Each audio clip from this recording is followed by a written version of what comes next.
of the game, Mr. Sean Basagas. Napaka-setting bata.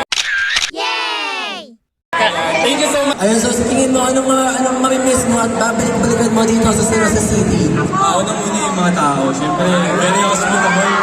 Sana, ma-invite niyo po ulit ako, yung mga kasama ko sa Honeman event. And very welcoming sila. And sana matawag pa ibang deli kasi nila yung mga food nila. So, thank you very much, Mr. Pagkakap sa amin. Ano yung mga message mo sa mga fans mo kung nakikita na sa likod ng camera? Ayan, sir, nakabalik ko sila. Isang message na para sa mga tagas namin, sir.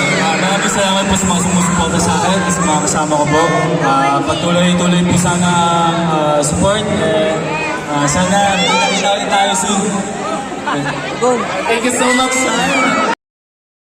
Once again, ladies and gentlemen, there you have it. Our player of the game, Mr. Sean Basagas. Napaka-setting bata.